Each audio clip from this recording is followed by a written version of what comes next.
Hello दोस्तों, कैसे हो आप सभी। आई होप आप सभी बहुत अच्छे होंगे। तो दोस्तों, हम लोग आज एक नए टॉपिक पर निबंध लिखेंगे और इस टॉपिक से भी बहुत बार निबंध पूछा जाता है। ठीक है। तो चलिए हम लोग जानते हैं अपने इस निबंध को किस तरह से लिखेंगे।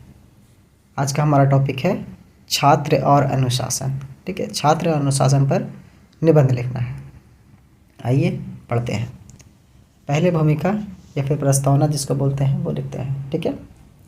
भूमिका में थोड़े से इसके डिफाइन कर देते हैं। क्या बोलता है?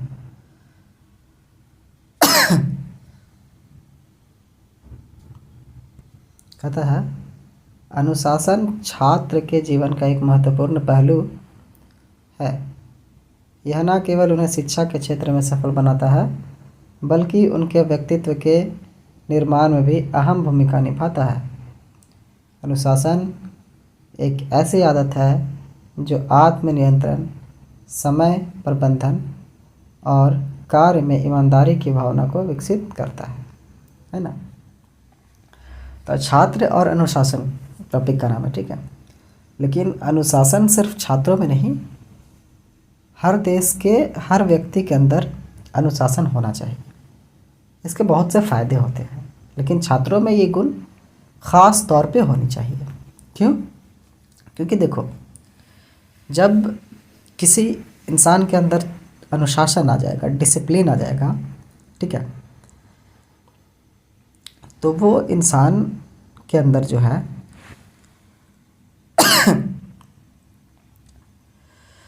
अच्छी आदतों का पहल होगी। ठीक है। उसके अंदर सेल्फ कॉन्फिडेंस, आत्मनियंत्रण आ जाएगा। ठीक है। समय को सही से इस्तेमाल कर पाएगा, है ना। अनुशासित व्यक्ति जो होता है, जो डिसिप्लिन में रहता है, वो समय को सही से इस्तेमाल कर पाता है और अपनी काम को क्या करेगा, वो पूरी ईमानदारी से करेगा। ठीक है। आप देखते हो जो आर्मी के लोग होते हैं उन लोग कितने डिसिप्लिन में रहते हैं। एक एक सेकेंड, एक एक मिनट को लोग एकदम इस्तेमाल करते हैं, है ना। जब जंग में जाते हो या फिर कहीं पे आप मूवी वगैरह में देखोगे तो टाइम सेट रहता है कि हाँ 5 मिनट में मुझे यहाँ पहुँचना है तो पहुँचना है।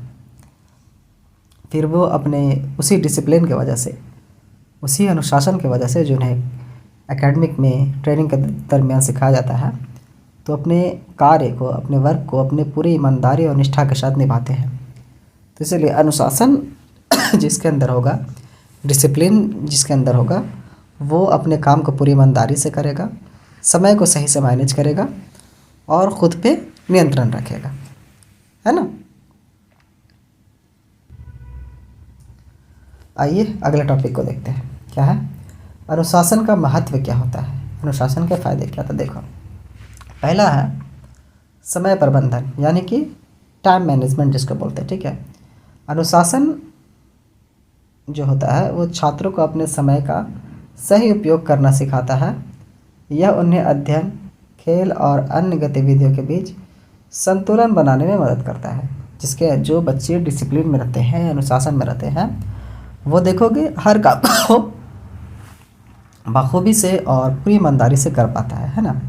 वो मतलब ये नहीं कहेगा कि हाँ भाई मेरे पास वक्त नहीं है, ठीक है, या फिर मुझे बहाने मतलब कि बोलेगा नहीं बना सकता है। वो अगर वो डिसिप्लिन में है तो वो अपना पढ़ाई भी करेगा, खेलकूद भी करेगा और भी जो काम होंगे घर के और उसके निजी जीवन के, वो उसे करेगा, है ना। तो अनुशासन में रहने के ये फ़ायदे हैं कि आप टाइम मैनेजमेंट से ऐसे कर सकते हो। दूसरा पॉइंट है सकारात्मक मानसिकता। क्या है? सकारात्मक मानसिकता। अनुशासन से छात्रों में सकारात्मक दृष्टिकोण विकसित होता है, जिससे वे अपने लक्ष्य की ओर अग्रसर रहते हैं। ठीक है। देखो, जो डिसिप्लिन में रहेगा, जो अनुशासन में रहेगा बच्चा, जो स्टूडेंट, ठीक है, उनके अंदर क्या होगा, सकारात्मक विचार आएंगे। ठीक है। नेगेटिविटी उनके अंदर नहीं फैलेगी, वो हमेशा सकारात्मक चीज़ों को सोचेंगे। ठीक है। और वो अपने एम को पाने के लिए हमेशा कोशिश करते रहेंगे। ठीक है। तीसरा पॉइंट क्या है? विकसित व्यक्तित्व। ये क्या है? देखो, अनुशासन छात्र को जिम्मेदारी, आत्मनिर्भर और ईमानदार बनाता है। यह उन्हें समाज में एक अच्छे नागरिक के रूप में स्थापित करता है। आप देखते होंगे कि आपके सीनियर भाई हों या फिर और कोई जो काफ़ी ज़्यादा डिसिप्लिन में होंगे या फिर अनुशासन में, तो वो क्या करते हैं कि उन्हें खुद पे भरोसा होता है, ठीक है, उन्हें अपने ज़िम्मेदारियों का एहसास होता है, अपने काम को, ठीक है, खुद से करने की कोशिश करते हैं और पूरी ईमानदारी से करने की कोशिश करते हैं। अब अक्सर देखोगे कि जो चीटिंग वगैरह बच्चा करता है वो कैसा बच्चा रहता है, अनुशासित बच्चा नहीं रहेगा, है ना। जो अनुशासन में रहेगा वो अपने पढ़ाई को अपना शुरू से अच्छा से करते चला जाएगा, टाइम टू टाइम टेस्ट लगाते जाएगा, टाइम टू टाइम क्वेश्चन को सॉल्व करेगा, है ना, टाइम के हिसाब से, है ना। और पॉजिटिविटी अपने पास रखेगा कि हाँ भाई मैं पढ़ रहा हूँ तो अच्छे मार्क्स आएंगे। और जो ज़बरदस्ती चाहता कि हाँ भाई बस एग्ज़ाम के बस 4 दिन पहले पढ़े और एग्ज़ाम में टॉप कर जाए, तो ये पॉसिबल है? बताओ यार, पॉसिबल ही नहीं है। अगर कोई बोलता भी है आपको तो वो मतलब हवा में फेंक रहा है, या फिर जाहिर सी बात है उस कॉपी को गलत तरह से चेका है। अगर आप को ऐसा कोई मिले बोले कि हाँ हम तो भाई एग्ज़ाम के ठीक 1 महीना पहले पढ़ना शुरू किए और एग्ज़ाम में लेके चला आए, 80% लेके चला, 85% लेके चला है, तो वो क्या है, आपसे झूठ बोल रहा है, ठीक है, आपको भटका रहा है, ठीक है। तो भाई आइए अगला टॉपिक क्या है देखते हैं। आत्मनियंत्रण, ये क्या होता है बाबू? आत्मनियंत्रण तो अनुशासन छात्र को अपनी इच्छाओं पर नियंत्रण रखना सिखाता है, जिससे वे बिना विचलित हुए अपने उद्देश्यों पर ध्यान केंद्रित कर सकते हैं। देखो जो छात्र अनुशासन में रहेंगे वो गलत चीज़ों पे मतलब ध्यान नहीं देंगे, ठीक है। बहुत सी चीज़ों की इच्छा होगी उसे करने की, ठीक है, जिस पे वो क्या करेंगे, नियंत्रण रख सकेंगे, कंट्रोल कर पाएंगे। जैसे बहुत बार होता है कि हाँ भाई पढ़ने जाना है, ठीक है, लेकिन उसी वक्त क्या वो मूवी वगैरह आ गया, तो चलो भाई को चल ना मूवी देख के आते हैं, तो नहीं भाई नहीं, मेरा भी टाइम है पढ़ने का, अभी मैं पढ़ने जाऊँगा, है ना। फिर उसके बाद बहुत लोग चल ना खेल के आते हैं, लेकिन उसका वक्त क्या रहता है उस वक्त घर के काम करने का, तो नहीं भाई मेरा भी घर का काम है, मैं ये कर लूँगा, उसके बाद अगर जो खेलने का टाइम है उस टाइम खेलने जाऊँगा, है ना। तो आत्मनियंत्रण रखना भी सिखाता है आपको अनुशासन, ठीक है। आइए अगला पॉइंट क्या है, अनुशासन की कमी के दुष्प्रभाव। जिसके अंदर डिसिप्लिन की कमी होगी, अनुशासन कमी होगी, उसके बहुत से नुकसान है बाबू। पहले समय की बर्बादी है, दूसरा विफलता, और तीसरा है व्यवधान। देखो समय की बर्बादी कैसी है, अनुशासन की कमी से छात्र अपने समय का सही उपयोग नहीं कर पाते हैं, जिससे उनकी शिक्षा और व्यक्तिगत विकास प्रभावित होते हैं, है ना। जो बच्चे अनुशासन में नहीं रहेंगे, डिसिप्लिन में नहीं रहेंगे, ठीक है, पढ़ने के वक्त में चल जाएगा खेलने के लिए, खेलने का वक्त में जाएगा पढ़ने के लिए, ठीक है, उल्टा सीधा काम करेगा उल्टे समय पे, तो उनके समय की बर्बादी होगी, है ना। अब जैसे कि पढ़ने का जो वक्त है, जैसे मान के चलो हाँ शाम के 6 बजे से लेकर के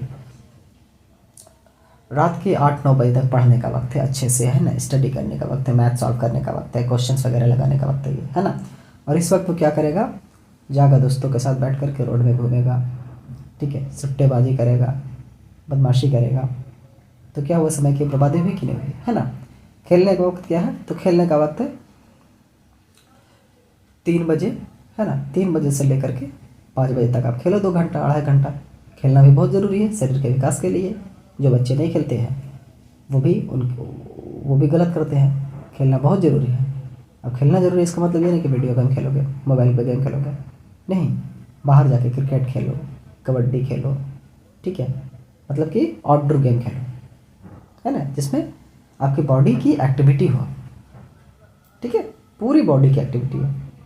जाके फुटबॉल खेलो, टेनिस खेलो, हॉकी खेलो, ये सब चीज़ें खेलो, है ना, ये सब करनी चाहिए, लेकिन वक्त के हिसाब से। आप उल्टा सीधा टाइम में करोगे तो कैसे होगा। आइए विफलता क्या है, बिना अनुशासन के छात्र अपने लक्ष्यों को प्राप्त करने में असफल हो सकते हैं, जिससे उनका आत्मविश्वास घट सकता है ना।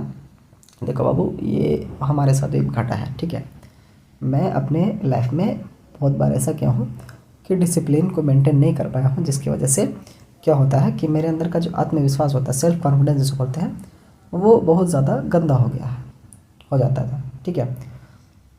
और ये जो कारण था वो है डिसिप्लिन को छोड़ देना, अनुशासन से दूर हो जाना, है ना। तो वही बोल रहा है कि जो बच्चे अनुशासन से दूर रह जाएंगे वो अपने लक्ष्य को प्राप्त करने में असफल रहेंगे, है ना। उल्टा सीधा काम करूँगा, डिसिप्लिन में नहीं रहूँगा तो क्या होगा, मैं अपने मेरी जो एम्बिनेशन है, जो मैं एम सेट करके हूँ, उससे क्या करूँगा, काफ़ी ज़्यादा दूर निकल जाऊँगा, है ना। वो मेरे पास फिर कभी आएगा नहीं है। आइए, व्यवधान क्या है। अनुशासन की कमी से विद्यार्थी की पढ़ाई में विघ्न उत्पन्न होती है, जो उनके अकादमिक प्रदर्शन को नुकसान पहुंचाते हैं। ठीक है, आइए अगला उपाय क्या है। अनुशासन के उपाय। अनुशासन के उपाय बोलते हैं भाई सर डिसिप्लिन में कैसे रहें, अनुशासन में रहें क्या। तो देखिए, संतुलित दिनचर्या बनाइए। ठीक है, संतुलित दिनचर्या क्या, देखिए छात्रों को एक संतुलित दिनचर्या बनानी चाहिए, जिसमें पढ़ाई, खेल और विश्राम का समय समाहित हो। दिनचर्या मतलब रूटीन।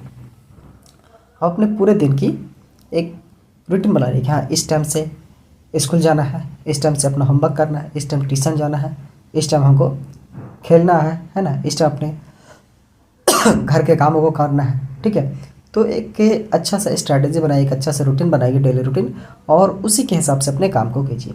अगर किसी दिन उसे मिस कीजिए, ठीक है, तो उसे पूरा करने की कोशिश कीजिए। ठीक है, संडे को अगर जैसे मान के चलिए हफ्ता में सोमवार को बुध को पढ़ना था मुझे, ठीक है, बुध को सही से अगर पढ़ाई नहीं हो पाया, ठीक है, तो उसको मैनेज कीजिए। फिर संडे को छुट्टी फिर मत मारिए। ठीक है, क्योंकि आपने वो उस दिन जो छोड़ा है वो संडे को फिर कवर करना है आपको, है छोड़ना है, बाद में करेंगे तो बाद में नहीं, उसे पूरी तरह से कोशिश कीजिए करने का। एक छोटा छोटा गोल सेट कीजिए, है ना, छोटा छोटा गोल सेट कीजिए टाइम के हिसाब से, क्या इतना टाइम में हमको फिजिक्स पढ़ना है, इतना टाइम में केमिस्ट्री पढ़ना है ना, ऐसे सेट कीजिए। आइए, दूसरा क्या है, लक्ष्य निर्धारण करना। छात्र को स्पष्ट लक्ष्य निर्धारित करना चाहिए ताकि वे अनुशासित तरीके से अपने उद्देश्यों को प्राप्त कर सकें, है ना। अभी देखो एग्ज़ाम का टाइम जब आएगा तो बच्चा लोग मतलब रीडिंग बिडिंग जो मन हुआ, कभी फिजिक्स केमिस्ट्री जो मन हुआ वैसे उठा करके पढ़ते चला जाएगा, जो कि एक तरीका गलत है। अब आपको कम समय में अच्छा पढ़ाई करना है, अच्छा प्रदर्शन करना है, तो क्या करना होगा बताइए। कम समय में अगर अच्छा पढ़ाई करना है, अच्छा प्रदर्शन करना है, तो क्या करना पड़ेगा, एक अच्छा सा स्ट्रैटेजी बनाना होगा, है ना। कि हाँ टोटल नंबर ऑफ सब्जेक्ट देखेंगे, टोटल नंबर ऑफ चैप्टर देखेंगे, ठीक है, उस हिसाब से फिर कि हाँ इतना चैप्टर को इतने दिन में ख़त्म करना है। फिजिक्स में अगर 5 चैप्टर है, ठीक है, तो उसको ले लेंगे कि हाँ एक चैप्टर को 3 दिन देंगे, दूसरे चैप्टर को 3 दिन देंगे, ऐसे ऐसे करके ख़त्म करना है। हर चैप्टर का टेस्ट लगाएंगे, है ना, अपने टाइम को सेट कर लेंगे कि हाँ 1 घंटा मुझे को क्या करना है, 50 MCQ सॉल्व करना है। इस तरह से करेंगे तो इजीली हो जाएगा, है ना, और इसकी प्रैक्टिस भी होती चली जाएगी। ठीक है, तो वही लक्ष्य निर्धारण करना है। तीसरा क्या है, स्वयं पर नियंत्रण रखना है। मतलब कि बहुत बार होता यह है कि हम लोग भटक जाते हैं, है ना, डिस्ट्रैक्ट हो जाते हैं चीज़ों को लेकर के। देखो क्या होता है, छात्रों को अपनी इच्छाओं पर नियंत्रण रखना सीखना चाहिए और डिस्ट्रैक्शन से बचने के लिए आत्मनियंत्रण पर पालन करना चाहिए। देखिए डिस्ट्रैक्शंस क्या होता है, सबसे बड़ा डिस्ट्रैक्शन अभी के दौर में क्या है बताएं। सबसे बड़ा डिस्ट्रैक्शन अभी के दौर में क्या है, तो अभी के दौर में सबसे बड़ा डिस्ट्रैक्शन जो है वो है मोबाइल, इंटरनेट, है ना, वो क्या है, मोबाइल। और इस डिस्ट्रैक्शन से बचने का सबसे अच्छा उपाय क्या हो सकता है, तो सबसे अच्छा उपाय है कि जब भी आप पढ़ने बैठो, टेस्ट लगाने बैठो, तो क्या करो, बाकी जितने भी चीज़ें हैं, मैं जानता हूँ कि अभी जैसे कि मैं ऑनलाइन पढ़ा रहा था, आपको ऑनलाइन के लिए मोबाइल तो चाहिए, ठीक है, जो बच्चे ऑनलाइन पढ़ रहे हैं उसके लिए मोबाइल तो चाहिए। तो क्या करना है, जैसे कि आपके बहुत से जो ऐप हैं जिसका ज़रूरत भी नहीं है, उसको क्या करो, म्यूट कर दो। क्या करो, म्यूट कर दो, नोटिफिकेशन ऑफ कर दो। जो ज़रूरत है जैसे कैलकुलेटर, कुछ ऐप बुक के होंगे, ठीक है, कुछ जैसे यूट्यूब्स है, ठीक है, तो यूट्यूब्स के जैसे कि आप पढ़ रहे हो तो वो 3-4 ऐप को रखो, और बाकी जितने भी ऐप हैं, व्हाट्सएप्स हो गए, आपके जो इंस्टाग्राम है, स्नैपचैट, इन सब चीज़ों को क्या करो, पहले उड़ा दो। ठीक है, या तो डिलीट कर दो, ठीक है, डिलीट कर दो, या तो फिर इनको म्यूट कर दो। ठीक है, अभी बहुत से ऐसे ऐप आ चुके हैं जिसका इस्तेमाल करके हम लोग क्या करेंगे, 2 घंटा 3 घंटा के लिए लॉक लगा देंगे। ठीक है, 3 घंटा होगा उसके बाद ही वो खुलेगा। तो ऐसे बहुत से ऐप होते हैं टाइम के हिसाब से, ठीक है, तो आप उसका भी यूज़ आप लोग कर सकते हैं। ठीक है, डिस्ट्रैक्शन से बचने का यही एक तरीका है।